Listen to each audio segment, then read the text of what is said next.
Pattern recognition from IBM building, finite element mesh, aerospace, semiconductor chips to Neuroscience Part 1, number 1570, VPT 109, the 11th of March 2026, Gerald C. EclaireMD Foundation. Category: Pattern recognition. Preface: This morning, while walking along Ala Moana Boulevard in Honolulu, I stopped and looked carefully at the old IBM regional office building at 1240 Ala Moana Boulevard. This building is now considered an architecturally significant and preserved structure in Hawaii. What immediately caught my attention was its distinctive honeycomb exterior structure. At first glance, the honeycomb facade appears to resemble early computer architecture patterns. However, to an engineer trained in structural mechanics, this geometry carries a deeper meaning. Honeycomb structures are widely used in engineering because they provide excellent load-bearing capacity, efficient stress distribution, and high material efficiency. The repeating cellular pattern allows forces to be distributed smoothly across the structure while minimizing weight and material usage. As I stood there observing the building, a powerful chain of memories from my past academic and professional life suddenly resurfaced.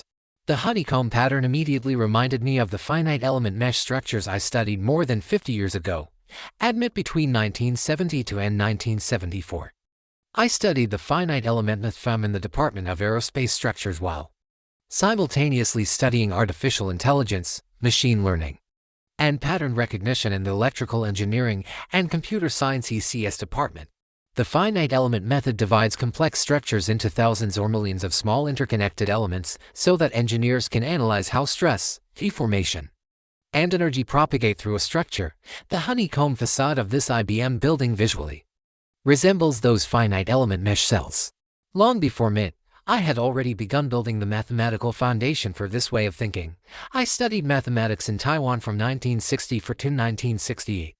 I then continued my undergraduate education at the University of Iowa from 1968 to 1970, completing studies in both computer science and mechanical engineering.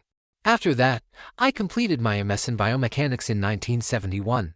Later, from 1972 through 1977 at MIT, I studied mechanical and ocean engineering, focusing on the dynamic plastic behavior of structures under extreme stress and energy accumulation. These academic preparations led directly into my early professional work in battleship, aerospace, and nuclear power plant design. In those fields, structural reliability is a matter of life and death. Engineers must understand precisely how stresses propagate through complex systems. Later in my career, from 1988 to 1991 at Sun Microsystems in Silicon Valley, I worked on graphics processing unit GPU software architecture. This work involved computational geometry, signal pathways, and large-scale processing structures, as well as pattern recognition algorithms. In hindsight, many of these computational structures later became foundational technologies for modern artificial intelligence. These technologies eventually evolved into key components of today's AI systems, including AI chips from NVIDIA and AMD, as well as commercial AI platforms such as Chat, Gemini, Copilot, Grok, and others. My experience at Sun Microsystems eventually led me into executive leadership positions into major electronic design automation EDA companies in Silicon Valley between 1991 and 2002. During those 12 years, as president and CEO, I led both high-technology research and development organizations and global marketing, sales, and business operations. Our teams designed advanced software capable of simulating semiconductor chips containing millions and later billions of transistors and electrical connections. At that time, we were building simulation systems to understand how signals travel through extremely complex electronic networks. Only much later, after completing my most recent 17 years of biomedical research, did I begin to realize something truly remarkable. The internal architecture of semiconductor chips closely resembles the connectivity of the human brain. Modern semiconductor chips contain billions of tiny transistors linked together through intricate electrical pathways.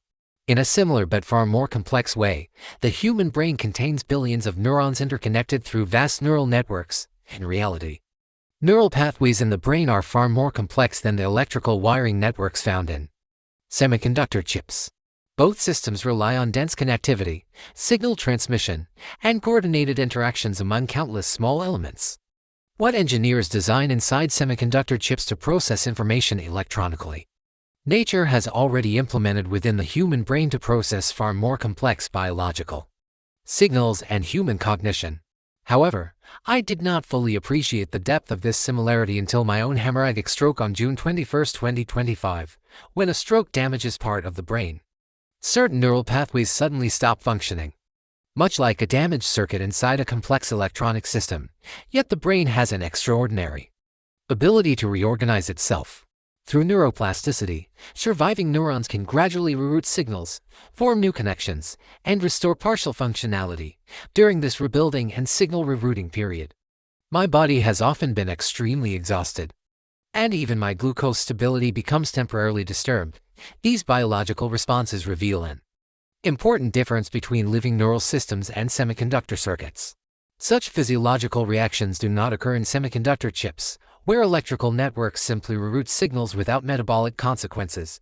In many ways, this biological recovery process resembles how engineers redesign signal pathways in semiconductor chips or redistribute stresses in structural systems analyzed by the finite element method.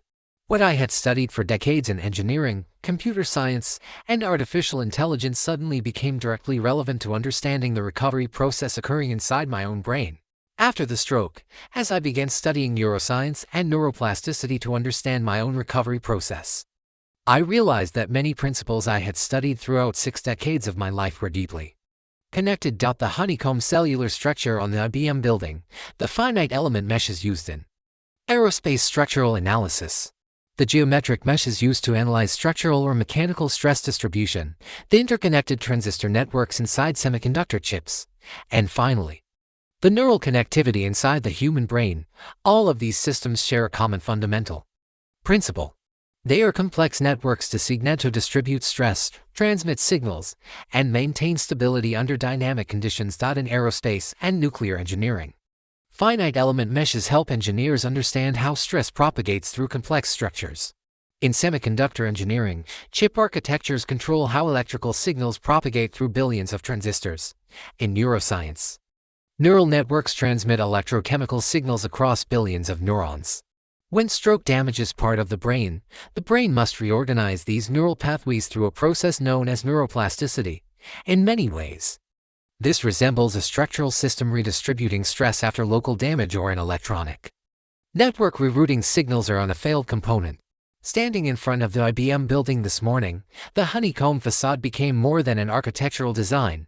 It became a visual reminder of my 6 decades-long intellectual journey.